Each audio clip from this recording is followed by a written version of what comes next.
Bonjour à tous, dans cette vidéo nous allons voir comment montrer qu'un graphe est complet.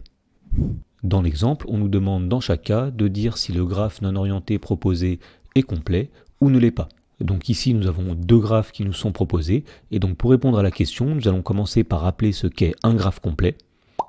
Alors, on dit qu'un graphe non orienté est complet si tous ses sommets sont 2 à 2 adjacents, c'est-à-dire s'il existe une arête reliant deux sommets quelconques de ce graphe. Autrement dit, un graphe est complet si lorsqu'on prend deux sommets quelconques de ce graphe, il existe une arête qui les relie. Alors voyons comment appliquer cette définition pour étudier le graphe de la question A. Donc dans ce graphe, on constate que le sommet A est relié par une arête au sommet B, donc le sommet A est adjacent au sommet B. De même, il est adjacent au sommet C et il est adjacent au sommet D. Ensuite, on voit que le sommet B est adjacent au sommet A, au sommet C et au sommet D, puisqu'il est relié par une arête à ces trois sommets. De la même façon, le sommet C est adjacent au sommet B, au sommet A et au sommet D.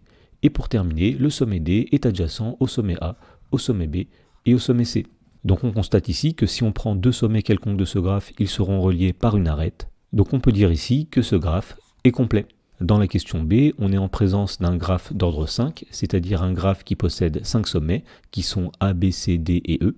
Alors on constate que le sommet A est relié par une arête au sommet B, par une arête au sommet E et par une arête au sommet D, mais qu'il n'est pas relié par une arête au sommet C. Autrement dit, les sommets A et C ne sont pas adjacents, donc on constate qu'il existe deux sommets différents de ce graphe qui ne sont pas reliés par une arête. Et bien cela entraîne que ce graphe n'est pas complet.